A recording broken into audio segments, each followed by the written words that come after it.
talk about different pricing methods, and I have emphasized that these are not about the product pricing, but more of logistical pricing, right? Transportation. Specifically, we had Incoterms.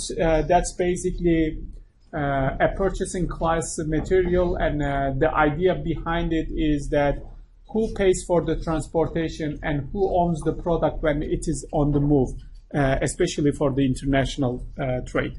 Then we discussed the zone pricing. Basically, instead of coming up with an custom pricing for each inquiry, you divide the country or region into smaller zones. Oh, perfect. And then just bring it back to us whenever you're done. All right. Thank you.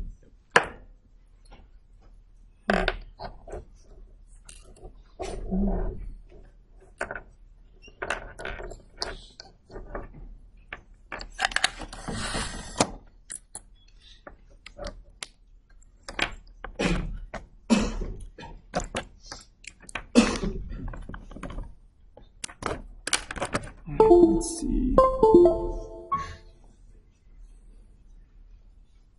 All right, perfect. Now we can go and disable this one. All right.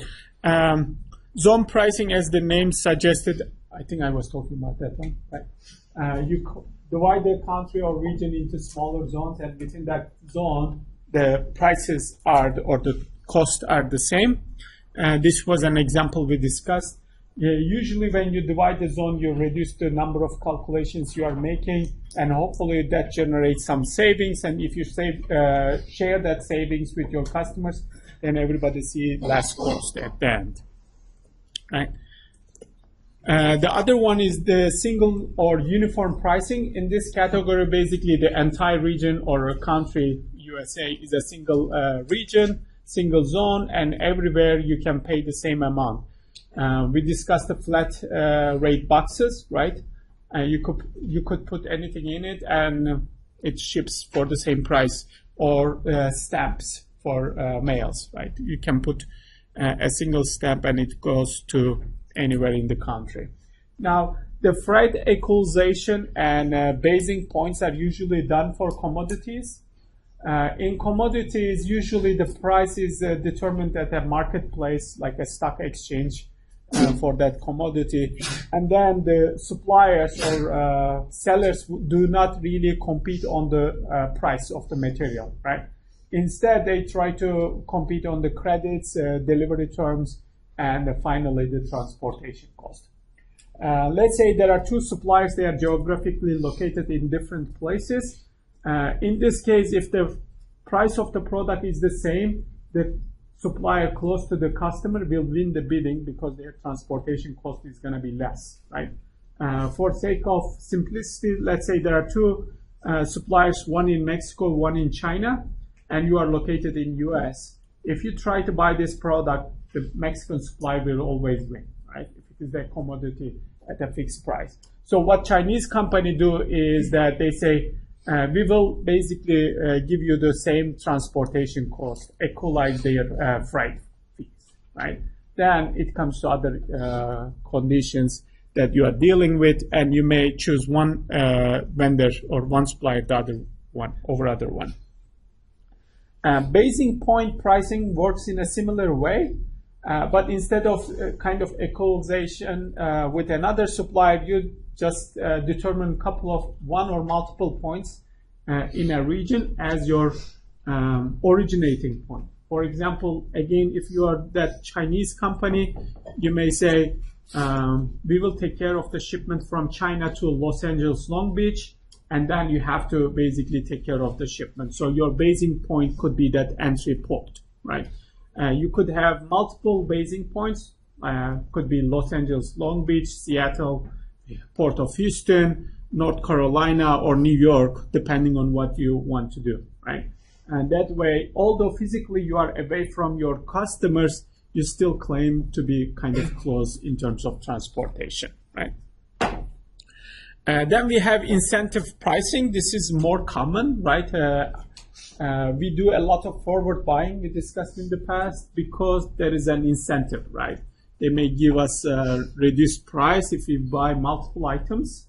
And there is this concept, right? The BOGO, buy one, get one, like free sometimes. So that is basically a quantity discount. In a business environment, it may not be one buy, get one free, but it might be like a truckload. If you get the truckload, you get a certain discount, right?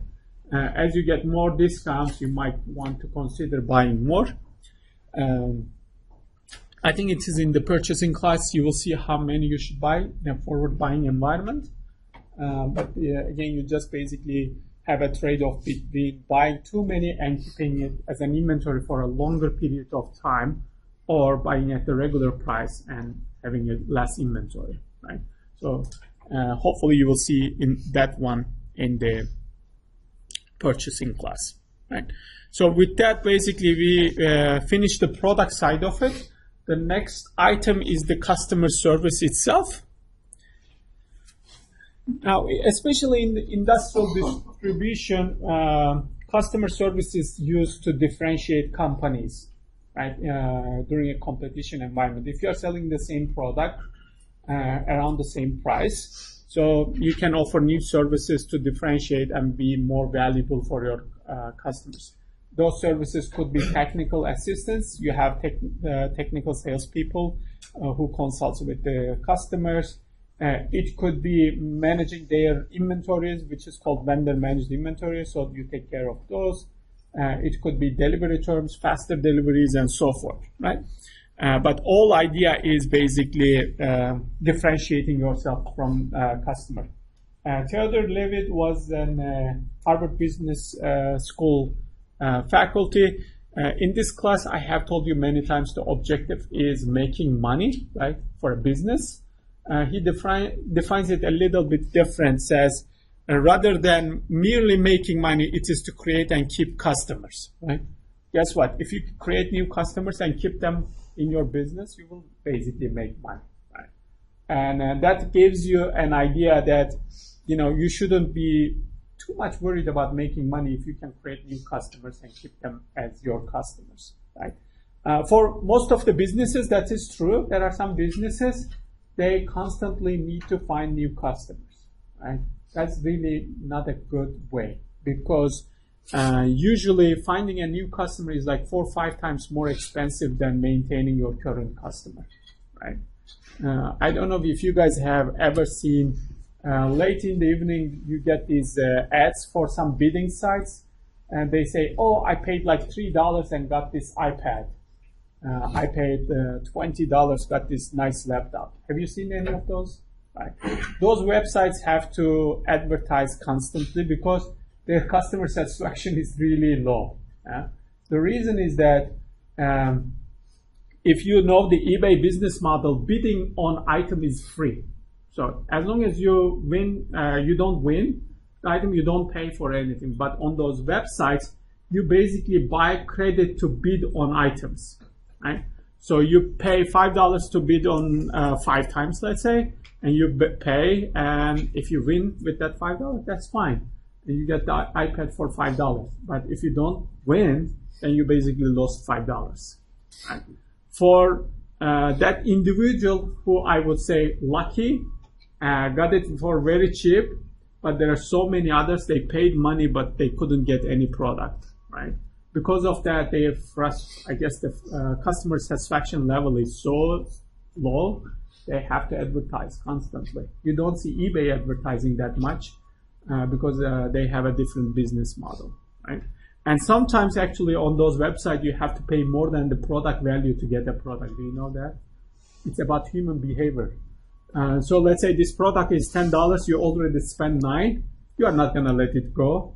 You're going to spend another $10 if it is necessary to get it. You spend $10, and then the other person is thinking the same way, right? He or she also spent $10, so he really wants to get the product, right?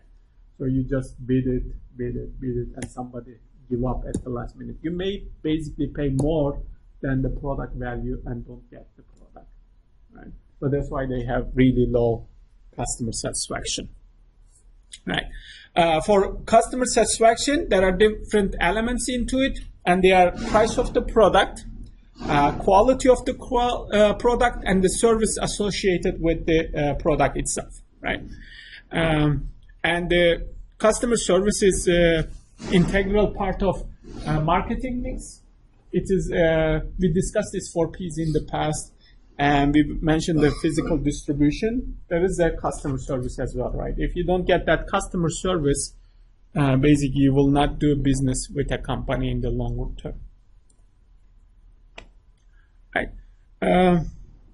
Some of this I have already told you, like finding a new customer being more expensive than maintaining new one.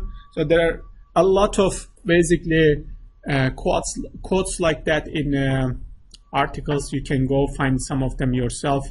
But idea is that when you find a customer, make sure that they are happy and keep doing business with you.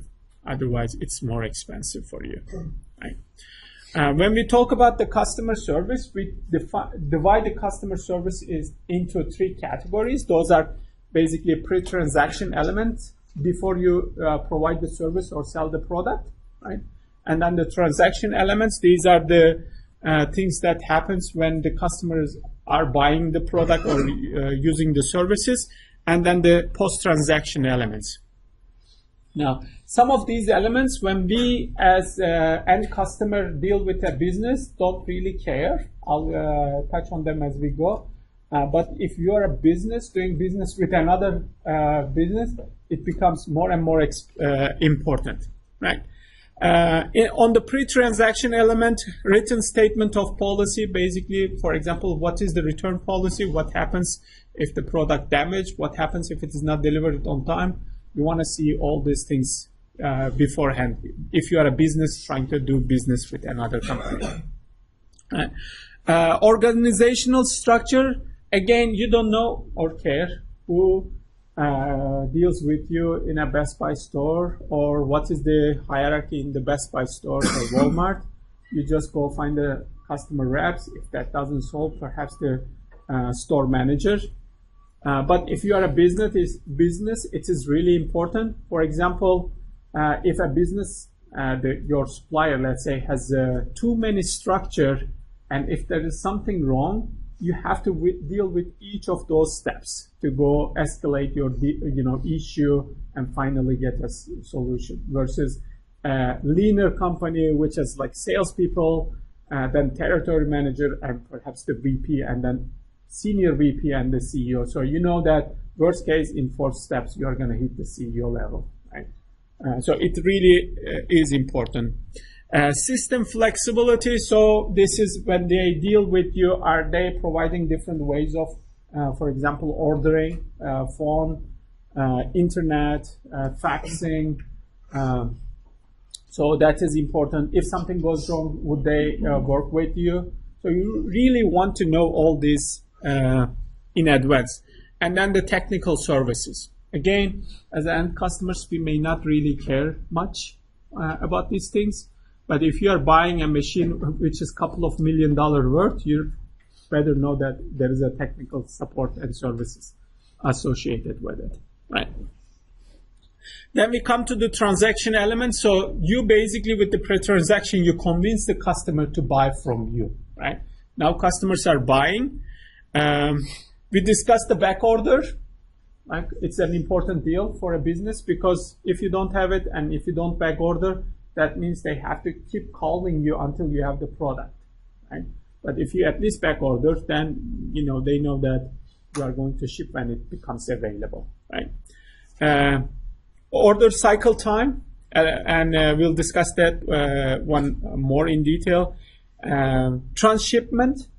Transshipment is basically, let's say, you are usually assigned to Houston distribution center, and that day distribution center, the Houston DC, doesn't have a product, but the Dallas DC has it, right? Would they ship from Dallas to Houston so that you can get the product? So transshipping the product between DC. Some businesses, they don't do that. Basically, if that, let's say, the distribution center or branch is out of stock, you have to wait until they get the product from wherever they are getting, right? But some businesses would bring from another branch or distribution center to sell the product to you, right? System accuracy, their website shows they have 100 product and you order 80, and 5 days later when you get the shipment you see that, oh, they only had 50 actually and they shipped that amount. Or you order for product A but they ship product B, and all the time you have been thinking that they are shipping product A to you. Right? So that is important. Product substitution. We discussed the substitution like between ibuprofen or Coca-Cola versus Pepsi, but the businesses can do substitution as well. Let's say they sell two types of item 1 and 2, and 2 is higher quality, a little bit more expensive, and customer is requesting, did I say item 1 is the high quality? Item 1 is the high quality. I'm sorry, I just lost my train of thought. Item 1 is the higher quality product, and a customer requests item 2, but you don't have it. Right? Would you substitute it and give them the item 1? Right? That is a business deal. Some businesses do that, and they even provide the same price for it. Right? They say we don't have this item 2, but we have item 1, which is we will give you the same price. Or they may reduce the price significantly for item 1 to create as least convenience as possible, right? Once customer buys the item, you go to the post-transaction, like installation, warranty, repairs, all those things goes to the post-transaction. Product tracking, where is in the supply chain. When the customers have complaints, how you are going to handle them, right? Packaging of the product, temporary replacement of during repairs, right? Again,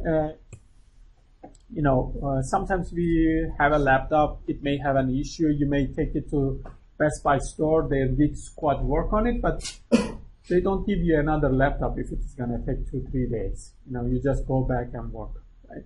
There are some companies, they give you a replacement. One of them is Xerox printers, the company. So what happens is, let's say Texas A&M, in ID department program, we call them and say, our printer is not working. And they may come or they may send a technician. This technician checks the printer. If it can be solved, they will solve it immediately. If it is not, they are going to give us a replacement, right? And then they will take that printer back to Houston where they work on it. Now, the reason is if they try to send a technician, highly qualified technician with all the potential parts, that technician is going to spend a couple of hours in front of a windshield just driving and not doing anything. And it's an expensive resource or assets. So they send a little bit low-level technician to solve some basic stuff. And if it is a major thing, then it goes to the Houston facility. And meanwhile, they just give you another printer to deal with it. Right? So it works for them to more efficiently utilize their resources. And then also we can do our businesses here, right? If I need to print an exam for you guys, I can still print that exam on that day. Right? Now, as I mentioned, some of these things are really important for business to business, I guess, environment rather than end customer. I never read like product, documentation. I don't know you guys. I figured a couple of times that, actually the stuff I bought were unnecessary because the equipment I had were already doing it. Like one time I bought fiber optical cable, audio cable. Do you guys know that? It goes from your TV to receiver if you have a sound system, so you can have a better audio rather than listening through a TV. Apparently, HDMI cables have an audio return channel, right? So I didn't read it. I got another cable in addition to an HDMI cable. Later, like a year later, I figured out that, actually it says ARC, and I was curious about what that means. So I went there and it's like, okay, this cable is not required now, right? Or I don't know how many of you read your cell phone's manual when you purchase. Not many of us read it, right? But when you are a business and you spend a couple of $100,000 or even $1 million, you cannot just say, oh, manual is not important, or You're going to just toss it away when it breaks down. You need to have all the documentation to make sure that you do all the required preventive maintenance, right? If something goes wrong, you can basically do tune-ups and so forth. So it is much more important. How many of you guys want to go for sales? Perfect. So when you go to sales, you are spending most of your time at the pre-transaction elements, finding new customers, right? Convincing them that your company is the one they should do business, right? And within that time frame, you are not paid for dealing with that customer, right? Until they buy new stuff from you, you basically don't earn any,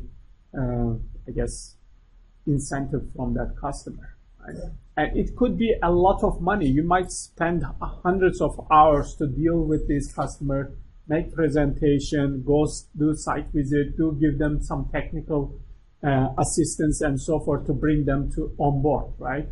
And that cost really could be a lot. IBM has a consulting side of it, the IBM computer company.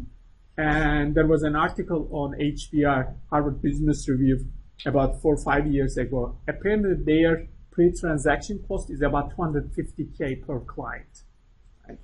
So on average, right? There might be some, they spend more. So basically they send their consultant to figure out what is the problem. And these consultants work a lot to show the company what is the problem and what could be the potential solution to it. So when they convince the company, then they will bill it. But if they do a poor job in terms of identifying the problems or showing them a roadmap, the company would not hire them. So they really need to bring their A game to the that pre-transaction element. Right? So pre-transaction element could be a significant expense, all right? But almost nobody keeps track of it, especially industrial distributors. If you go work for a distributor and if you are a salesperson, keep a log how much time you are spending to bring a new customer, right? You will see how expensive it is, right? Any questions? Let's go. Now, most important customer service elements are luckily associated with actually logistics. On-time delivery is the most important one. Then order fill rate. Order fill rate is the product availability in terms of orders that we discussed earlier, right? Then product condition, that is whether the product arrived in the right condition as you planned, and accurate documentation, right? In the past, there was a big push in terms of logistical delivery to deliver by the due date. That basically, if I tell you we will deliver in a week, and if I deliver within a week, I would consider myself a very successful business in terms of logistical activity, right? But that has changed in the last 10 years or so. Now it is more about delivering on time. So if you tell me you are going to deliver next week Tuesday, I expect it to be next week Tuesday, not earlier, not later. Now, some may think that, oh, what's wrong with delivering earlier? It creates a lot of problem. Let's say you are operating a warehouse, you made plans to get this shipment on Tuesday next week and put it on the shelf. It arrives 1 week early, you don't even have a shelf space for it, right? And what's gonna happen? You're gonna just store somewhere and then probably move around a couple of times to open more space for other things. You can break the items, they may damage in the process, they can get stolen, that we discussed a few days ago. So on-time delivery is the most important thing.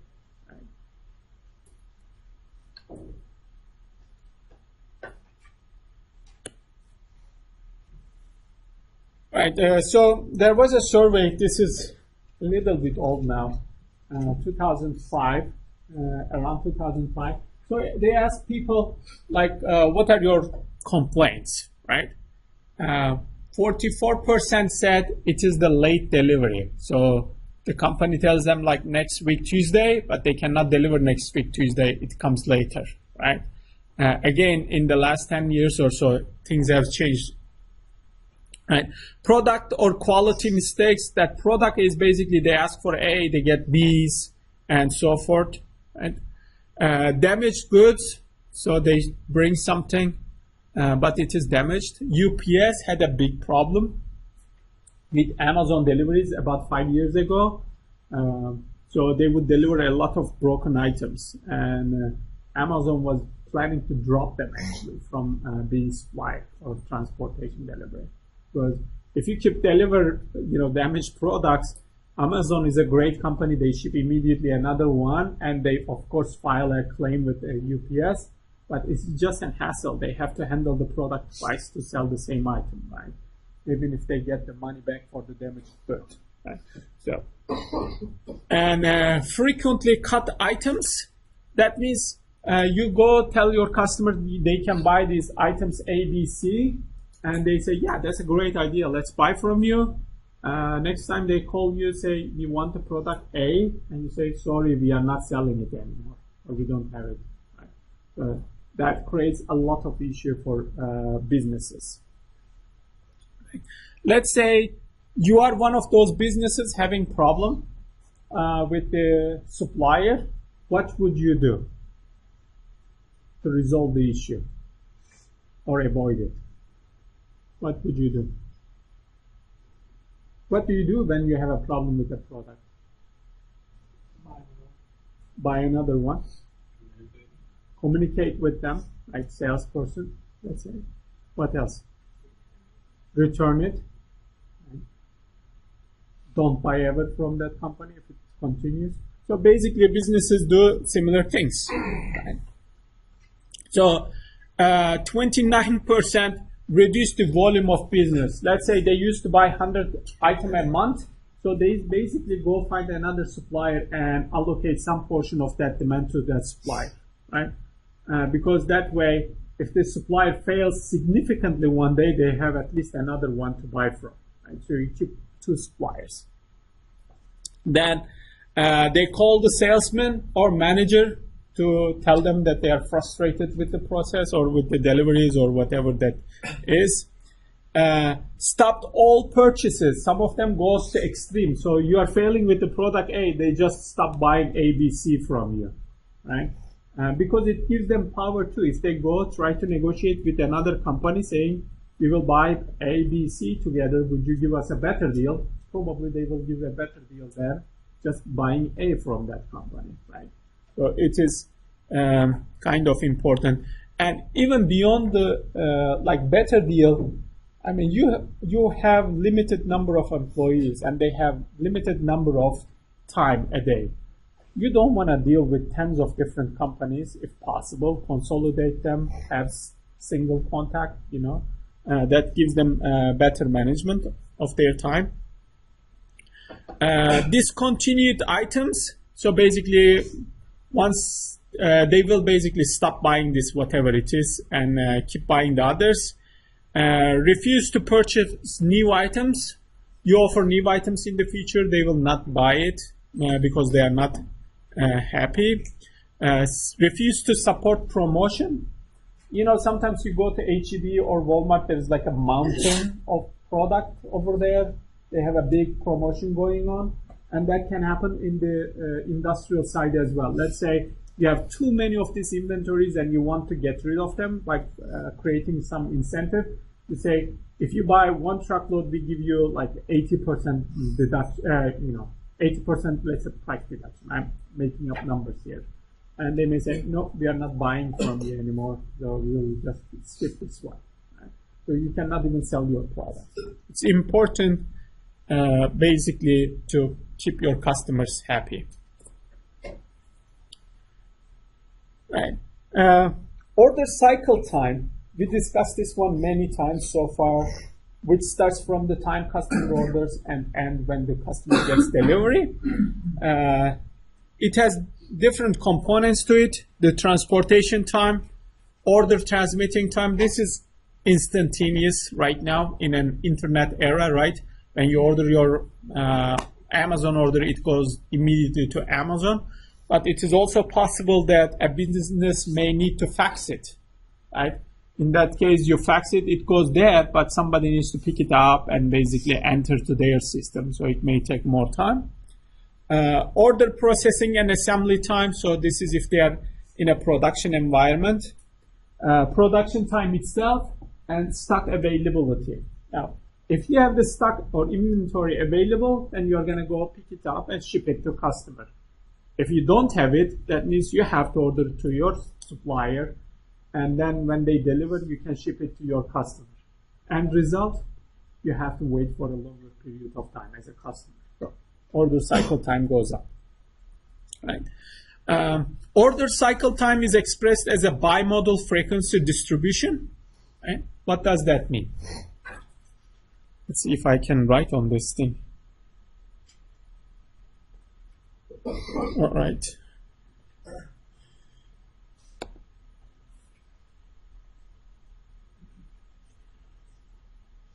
Right. So you guys remember the mode?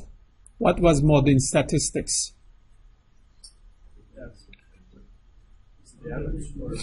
No, not the average. The most repeating number, right? Highest repeating number. Right. So basically what it says here is, if I drove a figure, if I can. So I may see something like this.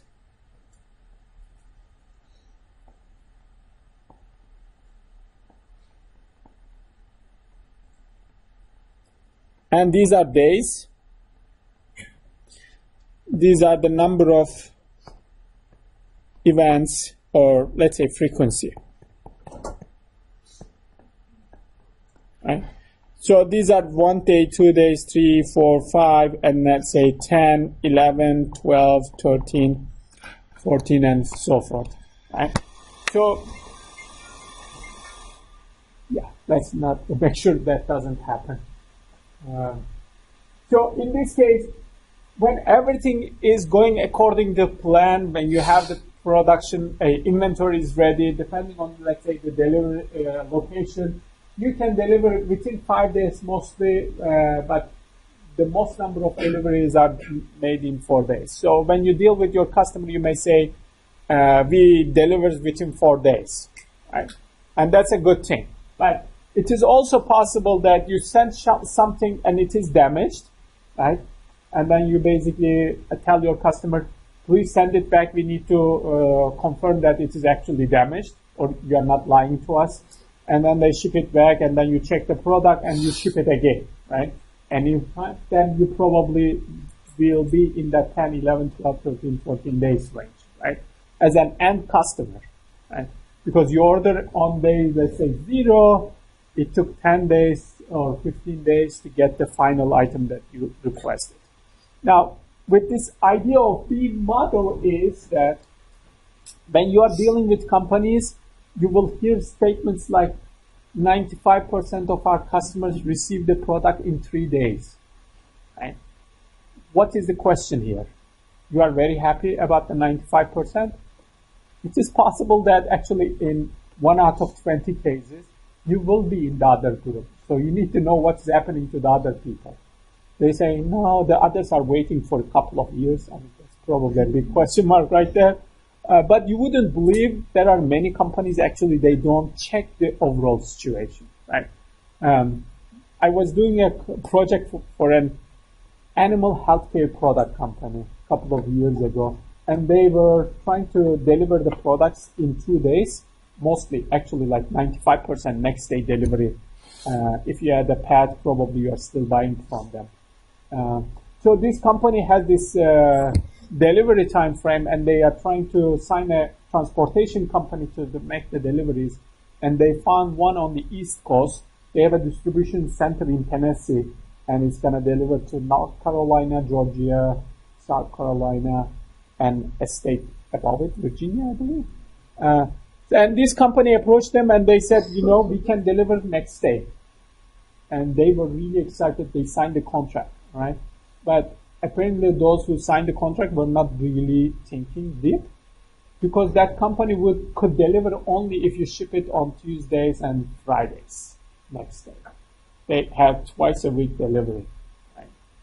So they basically some salespeople came to them and told them, we can deliver next day. Didn't tell them that it is only Tuesdays and Fridays. and they sign the contract, a significant amount, promising they are going to ship certain volumes. And then they figured out that that's not true, right? So I'm just giving you, like, this is a $1.5 billion company, right? So you expect better from them, that they analyze the supplier, but it doesn't happen that way. People just make almost random decisions, right? So you always need to know what is the overall picture. Apparently, they never ask what happens if we ship on Monday or Tuesday, Thursday. So it's important to know the overall picture. All right. Again, the company may approach you saying 95%, 98, 99% gets in 2 days. You need to always wonder about what happens to the other 1%, 2%, right? Order cycle time changes with the order processing priorities. We discussed some of these priorities in the past, like first come, first served. When we did calculate that product availability, whether you are serving based on customer arrival time or you come up with some kind of priority for them. If it is first come, first served, you could kind of estimate it. But if the company has a priority, you would never know when you're going to get the product, right? Or order condition standards, that is damaged products, like the example I gave you. They delivered something damaged, and the company said, ship it back, so we need to investigate the situation. And after they were assured, they shipped the new product, right? That's a policy. If you know Amazon and tell them that you got a damaged product, they just ship you a new one, and you have to return the one you got within 30 days. And if you don't return it, then you get charged another one more time, right? So that is a different way of approaching it. Now, for some businesses, it's kind of perhaps easy. For some others, you have to be careful about doing it, right? Filling accuracy, that is asking for a product A, getting a product B. What would happen in that case? Again, you could ship it back. They could check it. They could ship you a new one immediately. Order constraints, size minimum, placement schedule. Size minimum is, as the name suggests, you have to order at least 100 or at least 50 of them together. So it impacts how you are going to order or your order cycle time as a result. And then placement schedule, it's like we only accept orders on Tuesday. That's the schedule, and you have to wait until Tuesday. Although you need the product on Friday last week, you have to wait until Tuesday to ship, ask for it, right? So on the paper, it looks okay, right? Because you placed the order on Tuesday, and let's say you got it on Wednesday, but in reality, you needed that product on Friday, so it took you a couple of days to get it, right? That order cycle time is an important metric, even for the fast food restaurants, right? When you go there and order a food, they want to bring the food within a certain time period, and they are measured on that one as a branch or a store. I went to one of these McDonald's one time. They were literally not taking orders. And it's the lady is there on the cashier, and it was a crowded day. They were just waiting, and after they serve a couple of people, they would take another order or a couple of orders again, right? Because she's being measured. If she takes all those orders, it's gonna show up that their cycle time was very long, and somebody would question what they were doing on that day, right? I really have no clue what was going on. Perhaps a couple of people didn't show up that day. I really don't know. But what I was surprised was they were not taking orders. And I asked her. She said, they had some system error or something. But I found it very hard to believe when she was getting orders when she wanted to, but not every time. Right? So people try to manipulate. That is the thing, right? If you are being measured on that one, you are going to try to manipulate it as much as possible. Any questions? All right, let's continue. Right. So overall, there are tangible and intangible customer service elements, right? Like some people would not be happy if you don't smile when you are serving the burger or the food for them. We are going to just ignore that intangible stuff and focus on logistic, the thing we cover in this class. And especially for the business environment, most of the customer service elements that we saw earlier, on-time delivery, filling accuracy, filling rate, accurate documentation, product conditions, they are all logistical in nature. So late delivery is the most common service complaints, right? But that has changed in the last 10 years or so. Now it is on-time deliveries mostly. When you don't improve your customer service or meet customer expectation, usually customers start buying less from you, right? And finally, we try to improve our customer service, and our objective is always making more money or making more profit. But that relationship is not easy to understand, right? What would happen if I'm offering right now 3 days delivery, and if I reduce it to 1 day, next day delivery? How many new customer I will gain, right? How much additional profit I will make? So that question is very tricky, and it's hard to kind of answer it, right? That being said, we are in a logistic class. We'll still try to solve that issue or problem by coming up with some kind of theoretical approach, right? In this figure, basically, we have customer service on the x-axis and then the sales generated, right? Improving customer service level improves your revenue or increases your revenue, right? There are a few kind of key points here. One is this threshold area, the gray area. Basically, we assume that you start with 0 customer service. In that case, you almost have 0 revenue, and you start improving your customers. At this threshold area, you match your competitors' customer service level, right? Until you get at least equal with them, you are not going to see a good sales number, right? That transition area where you start matching your competitors is the threshold, right? Once you surpass your competitors and offer better customer service, that could be the delivery time, that could be higher accuracy, higher fill rates, or whatever the customers are worried about it, you start a big increase in the sales, right? But that sales number, although it is increasing, it has a diminishing return. You guys remember we discussed the rate of return going down or up? Rate of increase is increasing when we discuss the product life cycle. From growth, the rate is increasing.